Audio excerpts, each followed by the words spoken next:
All right, bang, bang. Today is Tuesday. It is August 3rd. Welcome to the Dog Walk presented by Barstool Sports. Here we are. Chief, how we doing?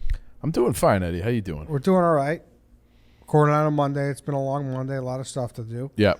Back in action. But I'm doing all right. Overall, all right. I feel good.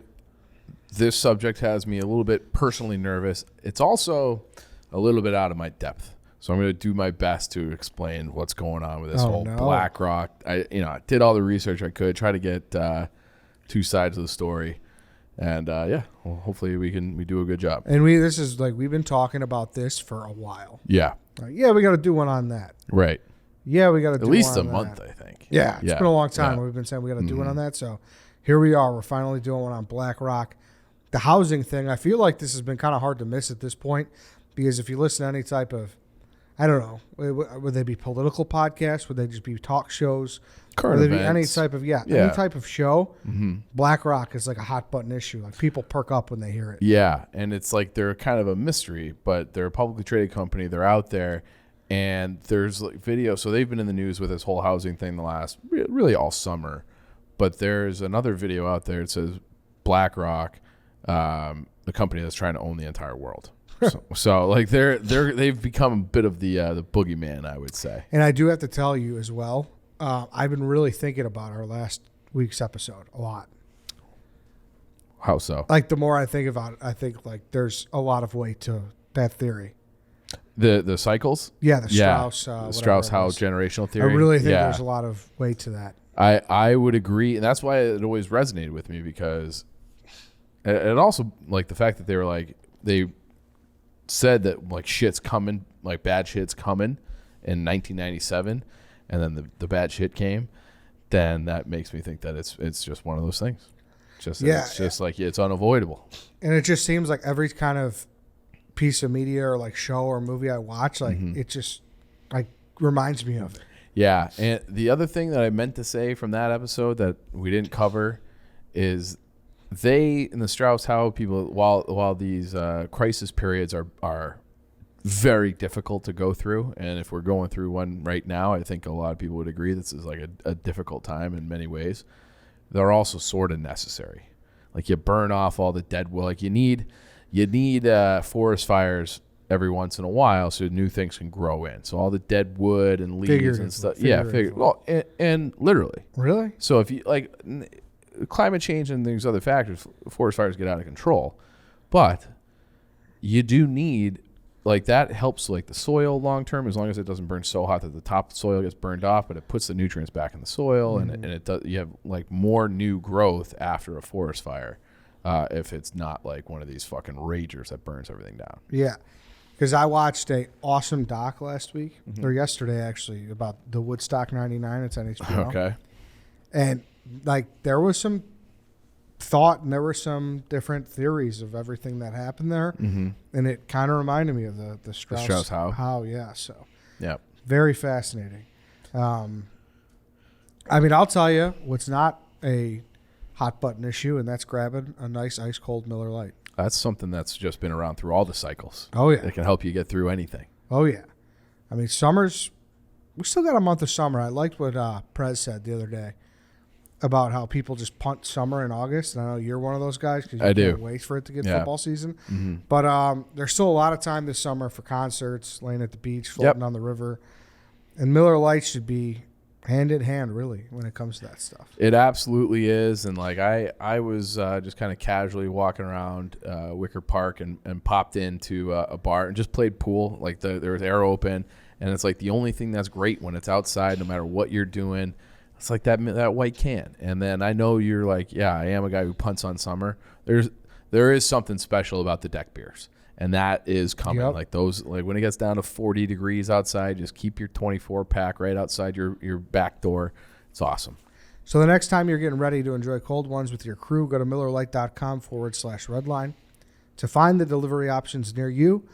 Or you can pick up some Miller Lite pretty much anywhere that they sell beer. It's Miller time. Celebrate responsibly. Miller Brewing Company, Milwaukee, Wisconsin. 96 calories and 3.2 carbs per 12 ounces. All right, BlackRock, Chief. I'm nervous. You and I should be nervous because we'd like to own homes someday, I assume. Yeah. These guys are making it difficult. And I should say, BlackRock is the one that's getting all the headlines, but there's many of these private equity firms and corporations that are engaging in this, and BlackRock's not even the biggest one. Yeah, isn't like Chase involved somehow too? I didn't read that, but I'm sure, Chase is probably writing mortgages and that's part of this equation too. And we'll kind of get to all of it, but it's BlackRock, okay, private equities. Have you heard of Koch? Koch. So the Koch brothers, they're always like demonized as these right-wing Republican financiers. So like, George Soros is always demonized by the right. The Koch brothers are always demonized by the left, and they both kind of do similar funding things to the different Democratic and Republican parties. Okay. So the Koch, and that's how it's pronounced? Koch. It's not Koch? It's not Koch. It's Billy Koch? It's not Billy Koch. It's Koch. And then Blackstone, and then the two largest companies that are buying up single-family homes, and that's the difference. So that's what we're talking about, is all these private equity firms basically what some people are saying are creating a new bubble, and they're also making it very difficult for the average middle-class person, especially young people, to be able to buy their own home.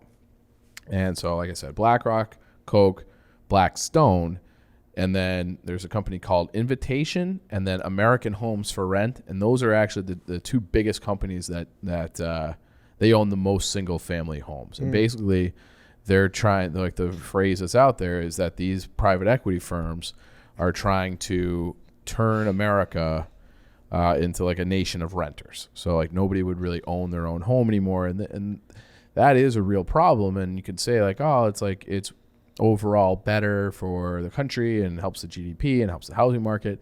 And there is truth to that. There is actually truth to that, but it just depends on your perspective. So if you're like our parents, right? They bought their homes however long ago, and they're probably getting ready to sell. And the higher their price goes, if they're going to sell and downsize or whatever, retire somewhere, you want to get the biggest bang for your buck if you're a seller. And if you're selling your home, it's a great time to be selling your home, because prices in the last year, your average home price has gone up 19%, which is fucking insane. And this is something that, if you take like some perspective, to have housing go up 19% while you're seeing COVID lockdowns, unemployment, all the payments from the government on these different stimulus packages and relief funds, and you would think that there would be an economic downturn and maybe just a stabilization of prices in the housing market, because there's less people moving, there's less this, there's less that, and the whole economy took a hit. Well, that hasn't been the case. So prices are going through the roof, and they're saying the reason for some of that is because of these private equity firms and these different corporations are almost like artificially drumming it up. And the reason why owning your own home has been such like a thing in America, they say that economists say that is really the best way to accumulate wealth. Because if I pay rent, I'm just paying rent, right? And it's just fucking gone, and it goes to somebody else, and they pay the mortgage with the rent or whatever. And then eventually they sell that property, and because housing is supposed to grow up gradually, so over the life of your 30-year mortgage, you're paying money, but you're really just paying into the value of your own home, so you effectively get it back. And that doesn't happen when you pay rent. And this is companies and investment banks and private equity firms, whatever, have always been investing in real estate as assets. But the difference with this is that they've never really invested in single family homes. It's always been like a big apartment complexes and downtown buildings and things like that. And that has been their real estate investments historically. And it wasn't even, I'm talking like this is so recent that it was 2012, like prior to 2012, this wasn't really a thing.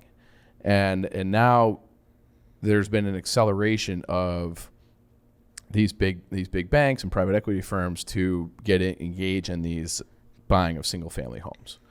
And you could say that this experiment where you don't let people or make it difficult for people to buy their own homes, you can make that argument that is something that has been very difficult on minorities in like the inner cities, that they've been prevented through different means of being able to accrue enough wealth to be able to buy a home. So they rent the home and then they just throw their money away, and that's kind of what anybody who's renting is effectively doing that. And so there's been like legislation in the past to make it easier for people in poorer communities to like have a chance of buying a home. And now it seems like they're going away from that. So now the middle class, when they had this, they buy this home in 1970 for $100,000. They sell it 30 years later for $400,000. Like, you make that money back, and like you can give that to your children. You can do whatever with it, and you can live off that in your retirement forever. Now that source of wealth and income that you've accrued through investing in your own property for years is going to be disappearing. It is kind of what people are afraid of. Does that make sense? So it's just essentially these people are really in the bidding wars that are driving up the price? Yeah. So, and that's the thing. So if you go back to like our parents' age, okay, when they were buying, like if they're like 30 years ago, okay, when they're buying their first or second homes, the banks had really strict requirements for lending, where it was more common to have to put down 15 to 20% in a lump sum, okay, and it made it very difficult, but that's what you needed to do to be able to get your mortgage, is put your money down, like show that you have the money, and then you make that down payment on your house, and you have your mortgage rate, whatever. And through like some of these policies and some of the lending requirements from the last mortgage crisis, you would hear about these things called ninja loans, which is they just give a fucking mortgage to anybody, right? If you watch that movie, The Big Short, they talk about that. We've talked about that show. Cash your ticket. Yeah, okay. So the ninja loan stood for like no income, no job, no verification. Like you show up, hey, I want a mortgage for this house. Here you fucking go, because they knew they could turn around and sell it to the big banks, would bundle it into a bond, and then be out the door, and no one would ever thought about it. And that, when they had all these loans for these people who couldn't really afford these houses, when they had these adjustable rates like click in all over the country all at the same time, that's what really triggered the financial crisis of 07-08. And now, because we saw the housing market kind of crash then, that's when some of these other companies started buying up these single family homes at a discounted rate. And so now we're seeing BlackRock and some of these other companies, where now, because they had made artificially in the last round of the housing crisis, the home prices still are up way more than the inflation rate, way accelerating past wage rates, all these things. Like I said, they're up 19%, home sale prices 19% in the last year. The average median home price in America was $341,600, okay? And now, because the housing market is so competitive, because you're not bidding against somebody moving into your town, you're bidding against one of the biggest financial institutions in the world. So where every 1,000 doesn't matter. Does not matter, right? And you're also, so that home price, when our parents were buying a home, they would have to put money down, but housing was much cheaper, and they were making similar money, okay, in terms of inflation and things like that. So if your house might cost $150,000 20, 30 years ago, that would be a good house. Now that same house costs $340,000 as an average across the country, and you're making the same. So that means anybody who wants to have a house, and you're going to pay a lump sum of 20% as a down payment, which is what BlackRock and these other companies and private equity firms are doing. They're saying, hey, like, don't deal with, Eddie, deal with fucking us. Eddie's going to give you 5%. We'll give you 20%. And then so it's like you're in a bidding war for that house, that single family home. Again, someone who's got way more juice than you do. Way more juice. So you'd have to for that 20% on that average house, that's like $68,000 that you have to have in savings to put down to be able to buy a house. I have a question. Okay. Before I get to that question, though, BlackRock hard. You see what I was going to say there? I'm not going to say it. Dick. Yeah, there you go. Well, it's C-O-C-K. Koch. Koch. Okay. Yeah, exactly. Hard cock. Yeah. Well, you're tying it all together. You like that? Yeah. Listen, Roman, you guys know the drill by now. Yep. Roman's here. We're talking about the ED specifically now. All right, everything's opening back up, hopefully. And, whether you're in a relationship or just getting started, you're excited to get back out there, meeting new people. You want to be Roman ready, Chief. Yep. So go to getroman.com/barstool now to talk to U.S. licensed healthcare professionals about fixing erectile dysfunction. Yeah, there's many causes for erectile dysfunction. I think everyone's probably been in that boat at one point or another in their lives. Mm-hmm. You take one of these things, again, you're going to talk to a doctor. They're going to prescribe the right amount of dosage and milligrams and all that. You wait an hour, you're good to go. Yep, so it's whatever U.S. license. Yep. You guys know Roman, 2-day shipping, free shipping. And discreet, nobody's going to know. It's not going to say hard dick pills on the box. So go to getroman.com/barstool today. And if you're prescribed, get 50% off your first month of ED treatment. Make sure you're ready to have confidence and control this summer. Be Roman ready. It's as simple as that. Roman ready. So my question is, but isn't this bad for these realty companies? Because these places probably don't have intention to sell. They'll just sit on them forever, just keep collecting rent. Yeah. Right? Realty, at some point, I think if they get to critical mass, that could be a problem if you're Century 21 or something like that. You're saying? Yeah. Very well could be. And, but I think it's short-sighted is what I'm saying. I would agree. From that standpoint. I would agree. I think you make an argument that if you buy your home in a particular, you own it. Psychologically speaking, you're going to care more about your neighborhood because you're rooted into that place.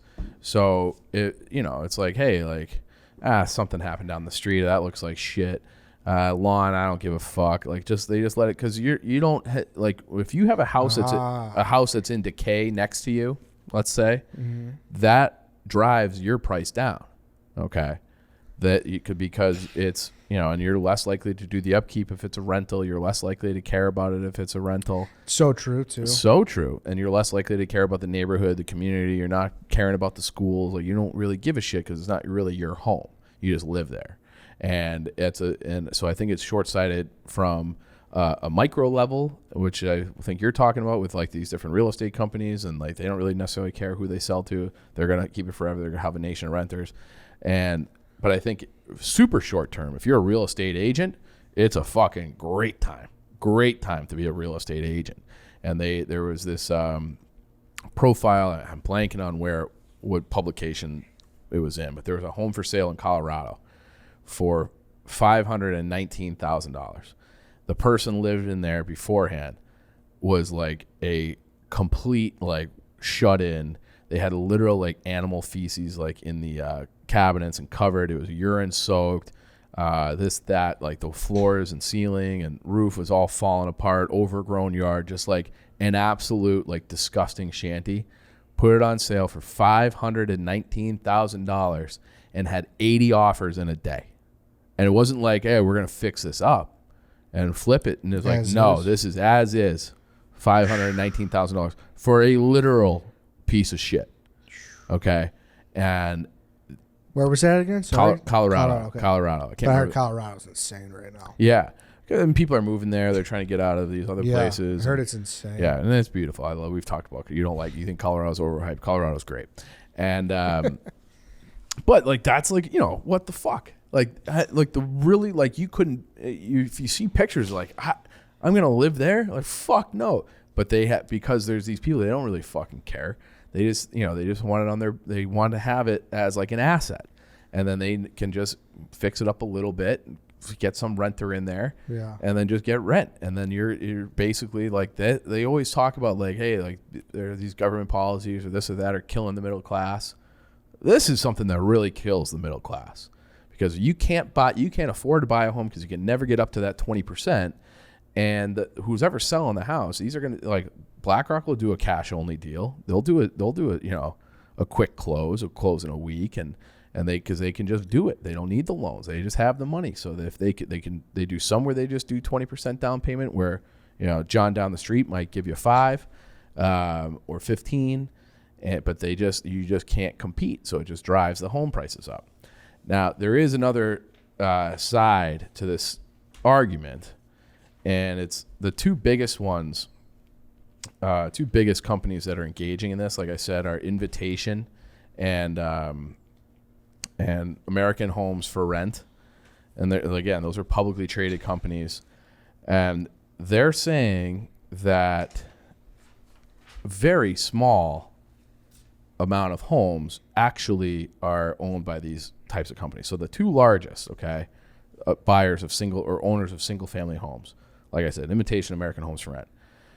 Invitation has 54,000 homes. American Home for Rent has 80. And so it's a total of 134,000 between those two companies. And this is as of a month ago. Well, there's 82 million single family homes in the United States. So and again, like BlackRock's involved, Koch's involved, so like the number's probably higher, but the two biggest ones combined for 0.015%. So it's like, well, how big of a crisis is this really? But then you turn back and it's like, well, the crisis is the home prices go up 19% in a year. And in a year with COVID where nobody has, like, not a lot of people, I should say, are flush with money. So it's like, that's what's being reported. That's what's being reported. Yeah. So, but it's like, how can you tell, exactly how much of an impact this is having on the home prices? And like anecdotally, like I said, mentioned my parents, I know that they were looking at properties, kind of still out where they are now, but they wanted to move into like a single story house, because they're like, hey, like we're going to be here for the next 30 years. We don't want to be necessarily being 100 years old, walking up and down steps. And they would just be like, yeah, like we saw this place. We went to a showing, thought about it, gone the next day. Like it's already sold. It's if you like a place, you have to just have it now. And it's brutal. You can't even schedule showings. Yeah, because they just get snatched up. Mm-hmm. So I'd be interested to see what these numbers for if BlackRock and Blackstone and the coca industries, if they overtake the two largest by having like a huge year of buying, because it sounds like that's what they're increasing their buy. And like I said, all these places are publicly traded companies, so you can see all these on their ledger, but they only have to report once a quarter. So I'd be interested to see how many single family homes they own in October, and then at the end of the fiscal year. So and it is something. It is also, it seems like it's very regional, at least for these two companies that I mentioned, that most of their properties are owned in the Southeast, specifically Georgia, North Carolina, Florida, and then like Vegas and Arizona. Like, so some of those places that were hit the hardest during the financial crisis in 2008, those were the ones that had their homes bought, or a lot of properties bought in those areas. Let's hop into part 2. But before we do, I'll make you a little less angry. Okay. You know how? Miller Lite. Miller Lite. Talk about something that's gotten better over time. You can rely on it. 1974? It gets better all the time. Yeah, you could. There's all these apps now, too, to get booze delivered. And, you can just keep scrolling. I'm looking for this. I'm looking for that. Just type in the M, type in the I, type in the LLER. Should just pop up. Yeah, it should. It should be the first one there. Mm-hmm. I completely agree. So we do have a little bit more summer left here, folks. Yep. August, and it's kind of hot here in September most of the time. Yeah. Yeah. And I feel like we got kind of screwed so far on our the weather-wise. I love it right now. It's like 70 degrees. I'm ready for that. I'll enjoy the summer. I love a nice, that when that beer can starts to sweat a little bit in the summer. Like that's it for you. I do enjoy that, but because it's going to be refreshing. There you go. Grab yourself a sweaty Miller Lite next time you and your friends are getting ready to enjoy cold ones with your crew. Go to MillerLite.com/redline to find the delivery options near you. Or you can pick up Miller Lite pretty much anywhere that they sell beer. It's Miller time. Celebrate responsibly. Miller Brewing Company, Milwaukee, Wisconsin. 96 calories and 3.2 carbs per 12 ounces. All right, let's hop into it. I guess, can I bring up another point? Bring up whatever you want, Ed. Now, would this be good in the terms of renters? No. No? Why do you think it would be good? So, in my perspective, these companies are so big, like, wouldn't they just want something? Like, wouldn't there be a little bit more negotiable? Wouldn't renting as a whole come down? You ever tried to call a corporation? It's tough. Yeah. They don't give a fuck. And they're also like, there's been this moratorium on evictions because of COVID, and that's expiring. So now it's like, hey, you could have, let's say that you've been dealing with your landlord, for however long. Let's say, I had a guy when I lived on Thomas Street in Wicker Park, or in Ukrainian Village, that I was dealing with him. Okay. But let's say that I didn't pay my rent, and he's like, man, and he lived down in Florida. He was just one guy, and he had, me and then a person above me and a person below me. Let's say that so now he can't cover the mortgage for that investment property. Like, you know what? I'm just going to put that place up for sale. Fuck it. I can't evict these people because of COVID rules. I can't get them to pay me. I'm down in Florida. There's nothing I can do. I'm just going to sell the house. I know I can sell it, make a profit. Maybe not what I would have. It's not what I wanted to sell, but I'll make a profit. And then this eviction thing gets lifted. You think Blackstone, they call the sheriff. It's not just, because they have all the property. So they have all the sway. Hey, we got to get this guy, Ryan. He's living at this place on Thomas Street. He's not paying his rent. We need to evict him. It's not like my landlord going through the courts, talking to the sheriff, getting somebody to come down, knock on the door, put the notice on, and get you out of there. It would be probably a much more, because it's BlackRock, right? And lobbyists will probably get involved at this point. Okay, so that's the other thing. It's a good point. That's a good point. But you know what I mean? That's where I thought of. I'm just like, well, if that's the case, like they don't mind about, they're not going to be penny pinching for rent. Right. Yeah, you could make that assumption, but then they're also like, hey, let's just get the people who aren't paying rent and get them out of there, get somebody else in who will. Yeah. And they have the resources to do that. The other thing is the fear, okay, is like, who is going to stand up and say no to this? Because you have this strange alliance of people like Ben Shapiro, okay, like these kind of very laissez-faire, free market everything. He's saying like, hey, like BlackRock, like they're not doing anything wrong. Like this is, they should be allowed to do this. And that's a different discussion of if you should be allowed to or if it's good. And then the Democratic Party, that it's widely reported. And there's this guy, his name is, I want to pull it up here because I have it written down, David Serrata, and he was the former senior advisor to Bernie Sanders. So he's a guy who's on, the left side of things, Bernie Sanders. He's his senior advisor. And he's openly out there saying, and this is not like it's some secret, that BlackRock specifically has deep ties to the very top of the Democratic Party. So Nancy Pelosi, Chuck Schumer, all of these like heavy hitters on the Democratic Party who, historically speaking, the Democratic Party used to be, I would say, for the working man. And like all the unions were, whatever union you're a part of, they typically go with the Democratic Party. And it's because the Democratic Party in the 60s and the 70s and prior to, and even going back further than that, stood up for working class middle America. And now that's kind of changed. That's really, I don't know that anybody is for them anymore.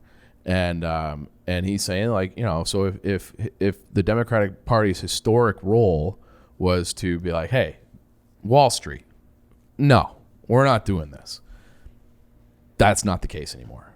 So there's like nobody, if you have the Ben Shapiro types on the right who are, very free market oriented, saying, well, we don't have a problem with this. This is allowed. And the Democratic Party looking the other way because they're in bed with companies, with these companies. And again, these are all things that are like, this is not a conspiracy theory. Like this is just, these are publicly traded companies, and this stuff is public information that they are like, that's like, they just donate huge amounts of money for these campaigns.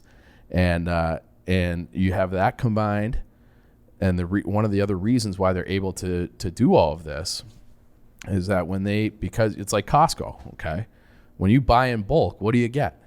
A little bit better deal, right? Mm-hmm. So let's say that, you're going in to buy a home against BlackRock, and you actually come up with the money to do the down payment.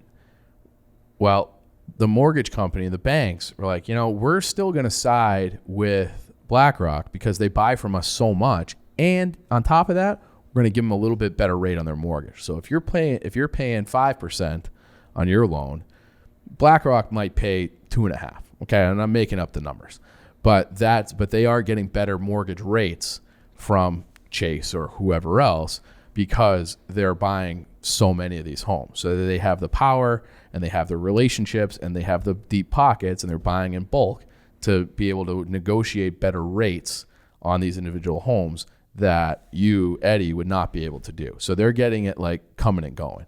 And then they also benefit, and you've probably heard about this just like flipping on the news, where they used to have, interest rates on, just on money, like the Federal Reserve. It's like, oh, but the interest rates have been zero, right? So there's just a lot of cheap money out there where you're able to get, so these big private equity companies take that money that's out in the system, and because the interest rates are so low, that's effectively, they're using like other people's money, okay? And they'll tap into like different pension funds and things like this to have their bankroll, their coffers are full, but it's full kind of because of government policy.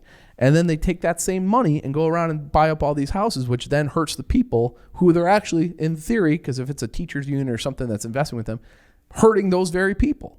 So it's like, then you have to go to the pension funds and be like, hey, I don't want my pension fund, Indiana Teachers Union, to be investing our retirement fund with BlackRock because they're fucking us on the housing market. So it's like a very convoluted like web that all these things are connected, that ends up with people like you and me and middle America across the country having a very difficult time being able to afford a house to buy, which is exactly what the banks and BlackRock would want, because that's a very profitable thing to do, to have an investment property that you're getting. You don't have to live there. You're making a profit every month, okay, from your renters. So you're covering your mortgage plus. And then you turn around when the housing market continues to go up and you sell that house and you have an exit. And then you could run this cycle theoretically forever, because you could then flood the market and put all these homes on the market, crash the housing market again, buy them all up, create more renters. And it's just like this cycle that you just will go on and on. The government bails you out for your bad decisions like they did in 07 and 08. And regular John Q regular guys just sitting here being like, fuck, holding the bag and getting taken advantage of. So that's what people are really worried about. I don't have a way to judge, to see if this is as big of a problem as people are making it out to be. I mean, Wall Street Journal's been all over this. But then you've seen other people, like, it's weird. Like, I think it was the Washington Post had a whole article about why America should be a nation of renters. And it's like, no one has ever thought that ever until like now. And it's like, I'm sure someone wrote them a check to write that article. Like we've done shows about that before, about how you can really influence the press with enough money. And so it's really kind of disappointing and scary in a way, because it's impossible to get to the bottom of any of these issues, because it's like you can't find any of the facts. But that's the best I could come up with these. When did it start? Do you know that? I mean, it depends on how you define start, because you can go back to all the way to like having housing bonds, okay, and some of the restrictions that were removed in the 70s that I mentioned earlier. Then really the Bush era, which they got rid of, like everybody should own their own home kind of thing. So they had all those bad loans, like we've seen The Big Short, and the housing market collapses. But in terms of this, buying single family homes, and they're buying them like in the suburbs and stuff, it's not like they're like these traditional rental properties. That really started after 2012. And again, like if you own a home right now, it's good for you. It's all, if you've owned your home for a while, like it's good for you. You like being able to see that, hey, like I bought my home and now it's up 19% in the value in a year. That's pretty fucking good. But if you're trying to break in, it's really damn near impossible. And then you couple that with like the student debt, like I can't afford it, so it's just like you're you're just in debt forever. I pay my rent, got to pay my student loans, got to pay my credit card. And it's almost like you're just locked into this cycle of like servitude, and you just can't get out. I'm just shocked it took this long for somebody to do it. 2012? Great point. I'm shocked as well. And they, it's an incredible business model. Yeah. I mean, granted, there's probably a lot of work because that's the top level shit. But then you got the management of everything probably is a huge headache of the whole business model. I would assume, that it would be difficult. But but if you're the guy who's being like, I'm in the housing department of BlackRock, right? You're like, hey, that house became available. Get it? They're just buying it up. So then you're like, hey, you hire a couple of property managers. You have these 25. You have that 25, and you're still probably making a shit ton of the property managers just going to be easily paid by just the rent. So they're probably in just fine shape. But it seems very, very bad is what it seems like to me on the surface as somebody who would like to buy a house in the next year. Seems like it might almost be impossible. All right, let's take one more break here, Chief, because we got to talk about being Roman ready. What does that mean to you, being Roman ready? There's nothing worse and nothing more embarrassing than when you're ready to go. And you're not ready to go? And she's ready to go, and it's about to go down, and then you just physically can't. Like, you want to just you want to, go underneath the bed. Like, maybe if I just hide underneath this bed, the girl will just forget that I didn't have a hard dick. Yeah, so that's why you got to be Roman ready, all right? Whether if you're in a relationship, just getting started, excited to get back out there, meeting new people. When the moment comes, you got to be Roman ready, okay? Yep. And Roman, like we always say, they got discreet, unmarked packaging, so nobody will know. You don't got to be embarrassed about it. And it's a common problem, folks, so don't worry. We've all been there. Yeah, so free 2-day shipping. The whole process is straightforward, convenient, and discreet, like I said. Go to getroman.com/barstool today. And if you're prescribed, you get 50% off your first month of ED treatment. Make sure you're ready to have confidence and control this summer and be Roman ready. All right, let's hop back into the show. Whoosh. I wonder what's going to happen, man. It goes back to last week. This might just be part of the crisis where this is, we're not out of the woods yet. That dog walk episode said, or that Strauss-Howe theory said it was going to go until 2030. That's what they predicted as the crisis period. So, who knows? This is...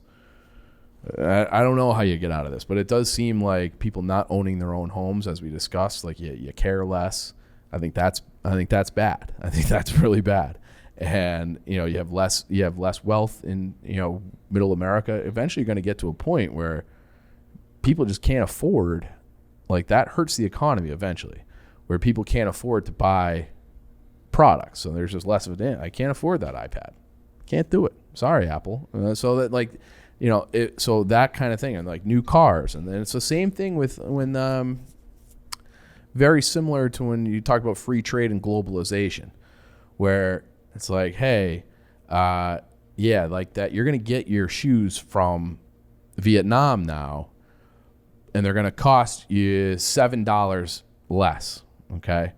But the guy who was making the shoes in the factory in California or wherever originally is out of a job, where he had a good manufacturing job or cars or whatever. You're making, back then, 70s, 80s, $60,000, $75,000 a year. You can support a family on a job that you can get with a high school education, and you're you're a laborer essentially, but you're able to make a living, and then that consumer base is bigger, and you're able to have a more healthy economy across the whole board, as opposed to we saw that after 2008 the 1%, and we've seen this wealth transfer in the last year during COVID, where the billionaires on paper are getting astronomically more wealthy, and the middle class and the working class and lower class are really having a hard time, and no one seems to be motivated to do anything about it, and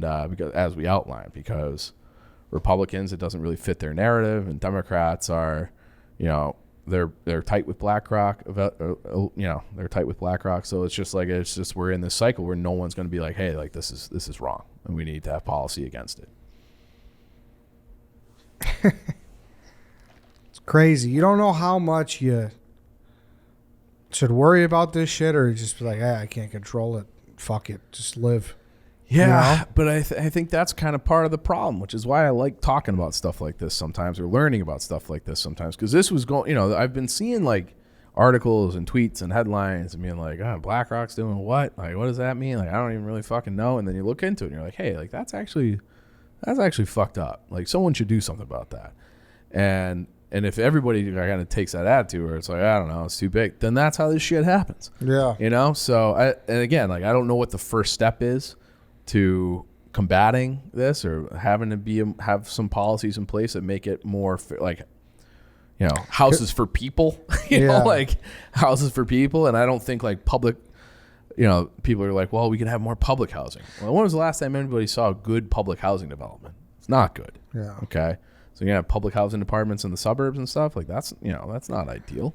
So, because I do believe that some things just don't have solutions.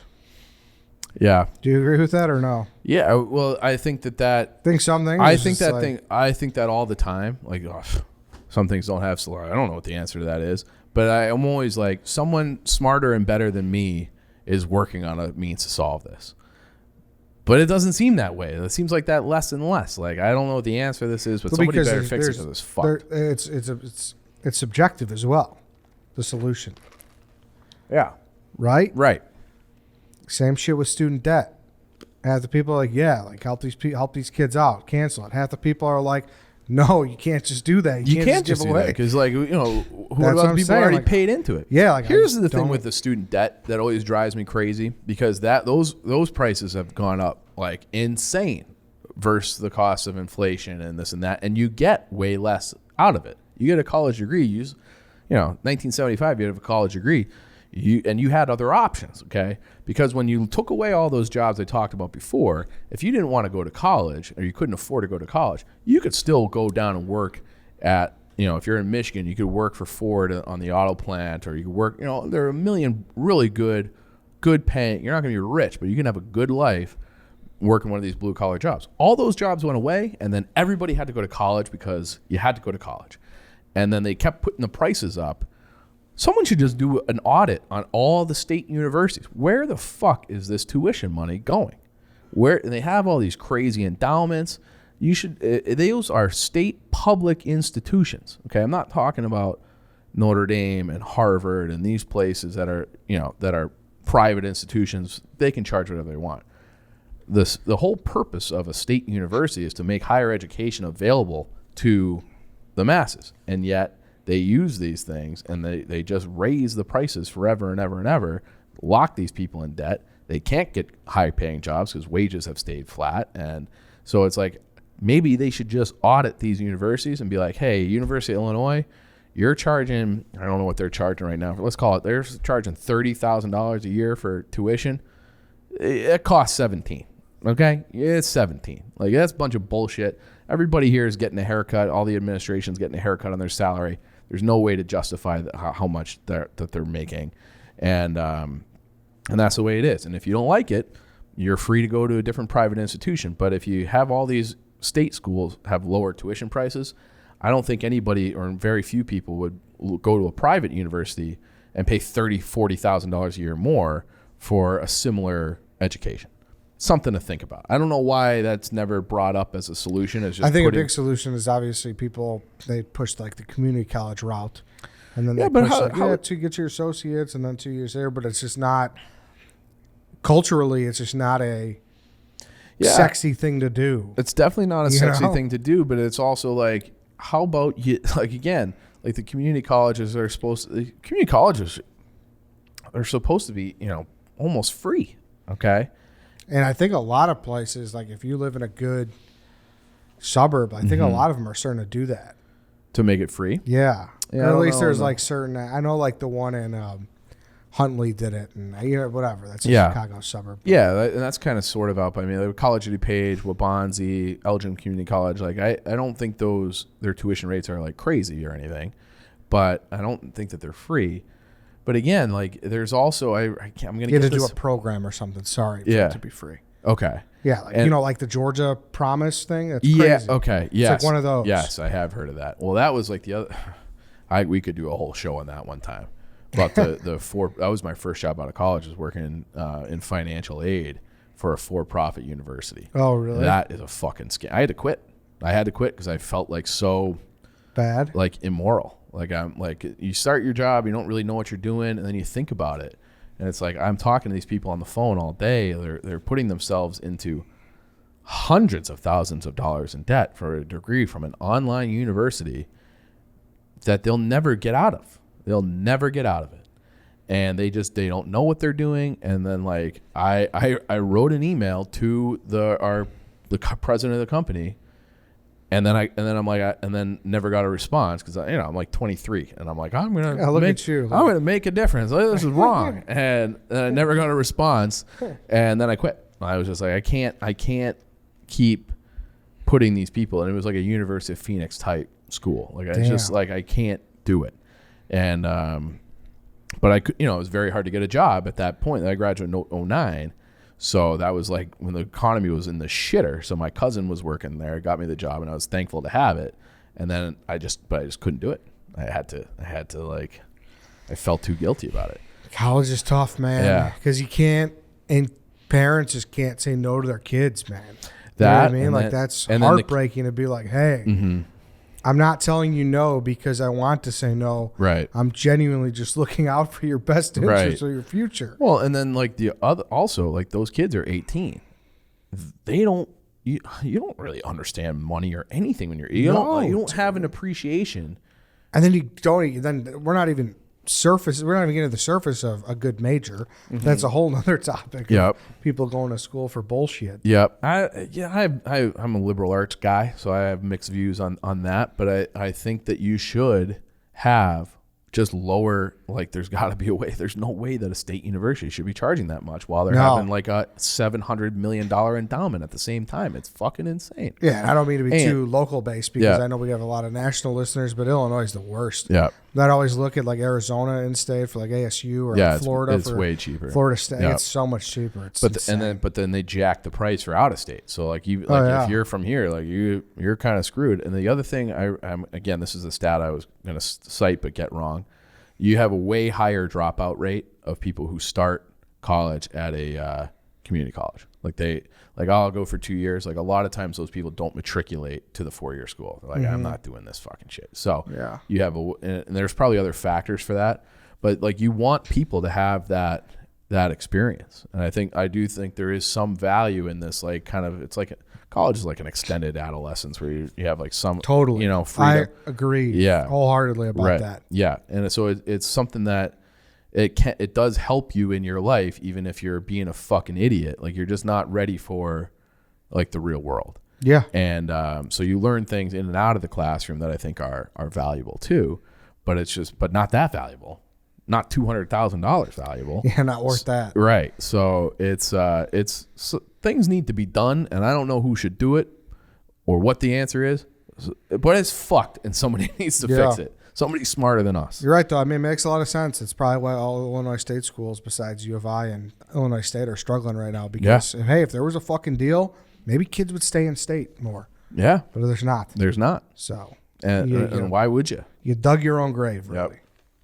There was that article, I tweeted it the other day because I was talking shit about Connecticut. And someone took it. It might have been on this show. And I remember this headline in the Wall Street Journal from like 10 years ago.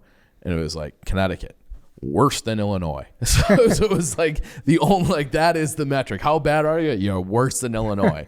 So it is that bad. That's funny. But somebody should do something. Yeah, please. Yeah. Someone smart. Someone smart. All right, Chief. Thank you. That's it, everybody. Thank you for listening. We'll see you tomorrow.